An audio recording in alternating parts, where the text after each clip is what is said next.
Yo, what's up, crew? It's Marshall. Come to you guys, girls, raw.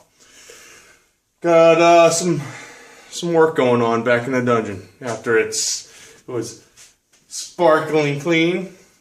Decided to ruin it a little bit. First and foremost, working with some Paduke and putting on some purple liners. And so I think it's all look outstanding, especially if I can get that outrageously cool. Oh man, outrageously cool finish to it. But there's the purple. I'm going to try to get that absolutely gorgeous, kind of reddish finish to it. And here's the other. And I'm thinking I'm going to put them on. Where did I put that? Here it is. I think I'm going to put it on here, on that the Loveless inspired blade. Go this one.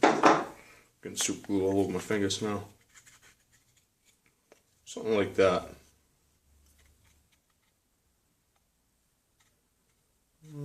I'll have to finger choil. Something there. What do you think? I think that's gonna look gorgeous. Absolutely fantastic. We'll see. So now that I have Paduke dust all over my shop, I've been trying to clean up and got that finished, and I picked up that collaboration blade. And I was thinking back, I'm like, you know what? I've actually done a few collaboration blades. My third blade, or no, excuse me, my fourth blade that I made, I believe. Correct, it was my fourth blade that I made. Third blade belongs to Chosen 7x7. My fourth blade was a collaboration blade that I did with Vance Rhodes. I finished the blade out and let him put the handles on. And so that was my first collaboration blade, was my fourth blade. And then, again, I collaborated with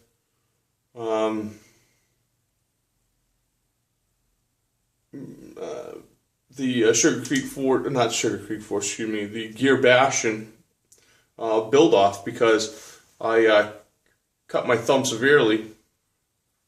So, what was that? I cut my trigger finger severely, and I couldn't finish that blade before it was time for the Gear Bastion build off. So, Mr. Gillespie finished the handles of both,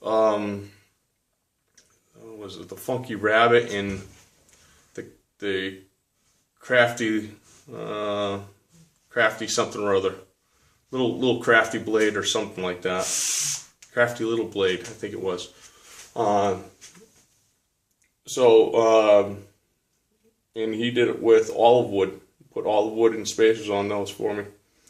So that was another collaboration blade. Of course, I have one of the PTG EDCs that Mr. Gillespie built for me. You know, I built the blade, did everything, and then he finished the blade off and handles off with a chisel grind. And I have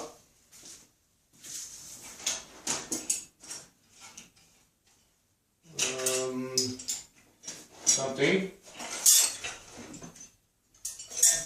I thought was right here, and it is. I have one more collaboration blade with Mr. Gillespie that I'm doing. I've built the blade, and this was the one that he showed on video, on one of the videos we did. This is the blade he showed how to true up your plunge lines with the hollow grind wheel, with the slack edge. So he goes, "Nah, you finish it up." That was just a tutorial, but I had him etch his name in. So I'll have my name on the other side, and we'll put this one up for sale. Maybe I'll keep it. I don't know, but something like that. So there's a lot of actual collaboration blades that I've done, or a few, I should say, not a lot, because I haven't built a lot of blades total. But this is the one from my friend. Absolutely quality people. That he surprised me with. Said, "Hey, you know, this is 5160, heat treated by Peters." Mr. Gillespie looked at it and said, "Yep." You know, he'd have to Rockwell test to make sure, but he thinks it's heat treated well, and that I was wrong. I said, "Well, sir, I got to get on camera and say that I'm a knucklehead, because I'm that type of guy. I didn't think it was hard, and it is, and it shows my ignorance." But oh, by the way, the collaboration is with Jester 0916. I'm sorry, I got off track. You know, so I'm apologizing for thinking it wasn't hard when it was, and it's just a different steel. You can't compare 5160 to CPM 154 or CPM D2. You can't compare, you know, it's not the same. So you got to, and I have to learn those sort of things. So I said, okay, so I'm going to start finishing this up when I have time where I'm down.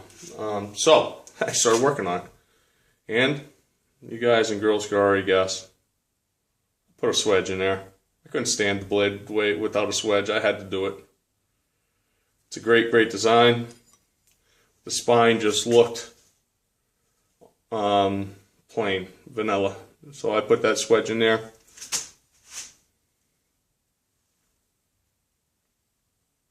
Nailed it perfect.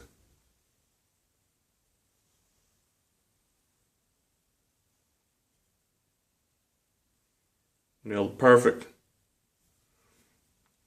course, I don't know how I'd be able to show you guys the depth.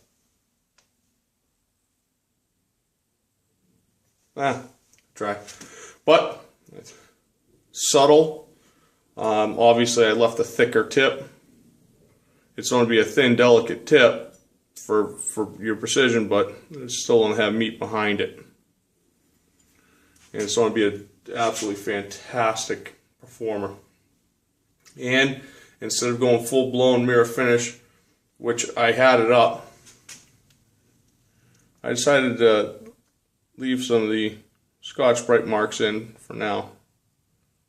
If I'm going to talk to Chester and say, "Hey, guy, what do you want? You know, mirror finish, high gloss finish, what go from there," and have him a part of it, because it's important. Hopefully he's not too upset that I put a swedge in his blade.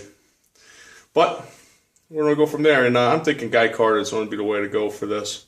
Make it rugged, make it nice, and I have some of I have just a very little bit of Guicarta left after I clean the shop. So I got a little bit of Guicarta to choose from. Jeez. So, what do you think? I'm thinking tubes. I think some chamfered and flared tubes in there. Make it as utilitarian as possible, but still a nice custom blade. Man. What do you think? Guys, girls, hope your weekend was absolutely fantastic. You deserved it. I hope your Saturday is absolutely mint too. But for now, let me know what you guys and girls think about everything. Man. You like the idea of the Paducah purple?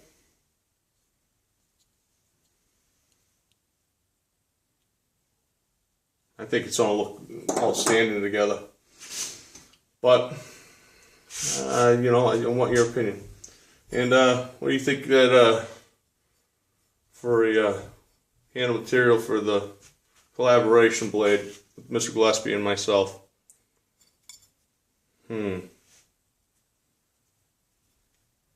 want to hear your opinions. I want to hear your thoughts. And it's hard knocking the rust off, getting back into the to the mix of things, especially when I don't know where anything is. But I can tell you, when I don't know where it is, I go looking right at that big pile of garbage right over there, bro. No kidding. For now, be blessed. Thank you so much for your time, and thank you for coming along for another adventure. For now, out.